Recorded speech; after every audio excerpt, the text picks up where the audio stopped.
Olá, meu nome é Vitor Souza, sou analista do setor de energia elétrica, saneamento e petróleo, e hoje a gente vai dar uma olhada nos resultados trimestrais da 3R Petróleo. Vamos lá. Então, o que que acontece? O nome do meu relatório foi Dando uma Passada de Pano. E por que isso? Por que que eu usei essa expressão?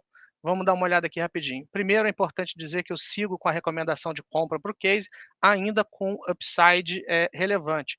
Quando a gente dá uma olhada aqui nas nossas estimativas, vocês vão ver que que o resultado reportado veio abaixo do que a gente tinha estimado, e um pouco abaixo do consenso do mercado. Mas ainda assim eu mantenho positivo com a empresa.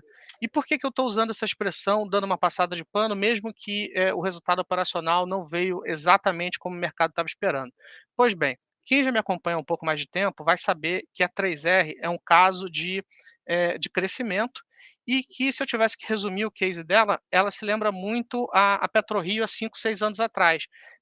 O que que eu quero dizer com isso? Ela está no momento de consolidar ativos, ou seja, ela participou, de uma série de aquisições de ativos da Petrobras, e dentre o momento, da aquisição, existe uma janela em que a ANP precisa aprovar a entrada desses campos, para a empresa, tá. Então o que que aconteceu?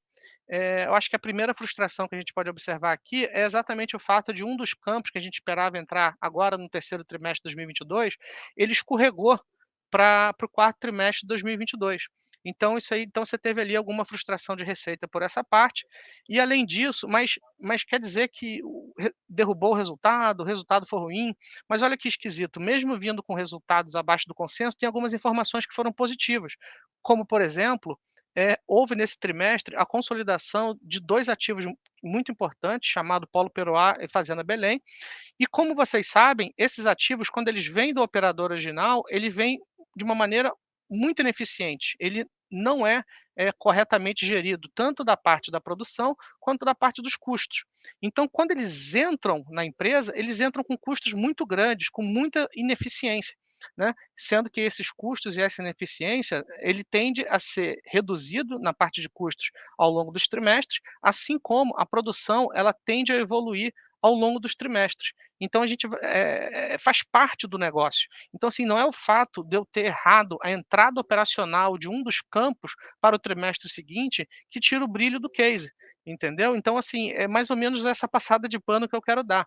Dentro de um contexto geral, tendo em vista a tese de investimento da empresa, a ideia de vir nesse exato momento um pouco abaixo do consenso não é nenhum pecado, não tem nada errado, né? Vocês vão ver que quando eu olho para o case da Petrobras ou para o case da Prio, eu sempre foco muito em geração de caixa, quanto é que a empresa está gerando de caixa, como é que está a produção, exatamente pelo fato delas serem empresas mais maduras.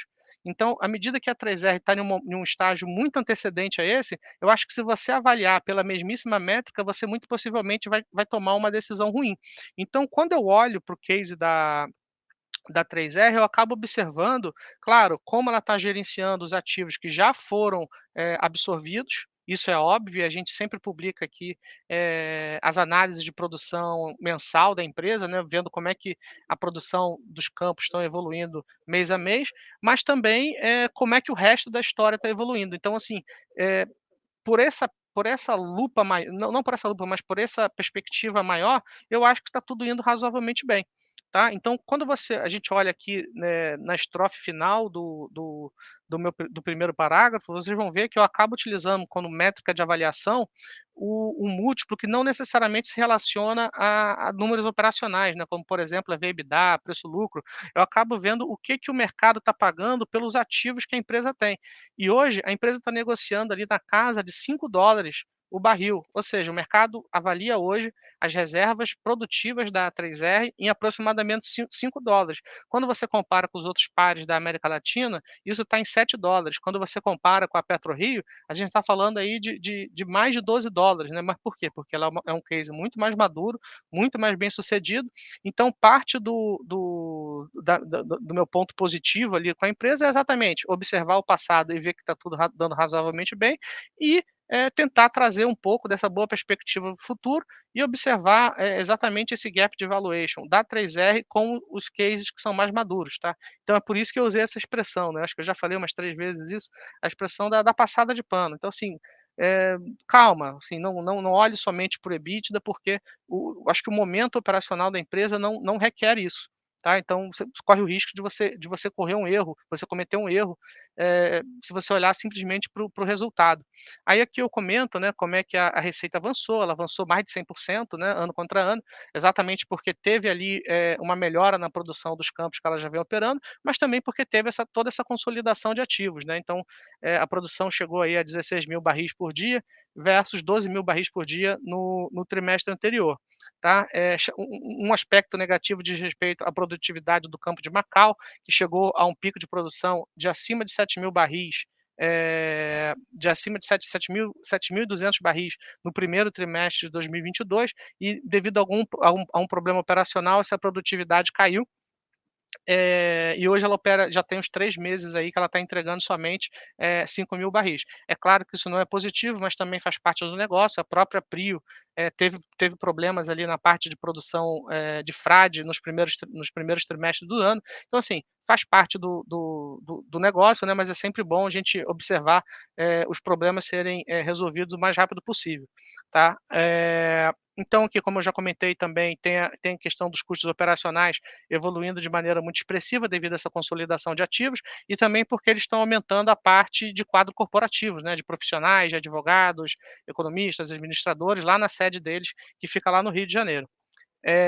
Aí olha que engraçado, se por um lado o EBITDA não foi como a gente gostaria, o lucro veio muito grande, devido a um resultado financeiro de 186 milhões. E isso é para comemorar? Por incrível que pareça não. Por quê? Porque a empresa, ela tem, uma série de contratos, de derivativos relacionados ao preço de petróleo. Então, esses contratos, eles setam o preço do petróleo num determinado nível e a depender da oscilação do petróleo entre um trimestre e outro, todos esses contratos eles são ajustados, em apenas um trimestre, em uma coisa chamada marcação a mercado, tá. Então o que aconteceu nesse trimestre foi que, como o preço do petróleo deu uma desacelerada, né, estava ali acima de $100, aí eles ficou na média ali dos $90 nesse trimestre, e isso acabou gerando um efeito positivo na precificação de todos esses contratos. Mas isso não quer dizer que, isso tem um impacto caixa, na realidade não, ele é um impacto meramente contábil. Então olha que esquisito, o EBITDA veio mais fraca do que a gente tinha, o lucro veio mais forte, mas nem por isso eu estou necessariamente, feliz por causa do lucro, né, afinal de contas não foi um resultado caixa, né, a gente gosta de caixa, a gente gosta de geração de caixa. Então assim, teve essa mãozinha aí do resultado financeiro, o lucro veio na casa dos 469 milhões de reais, mas por causa dessa questão que eu acabei de falar, tá.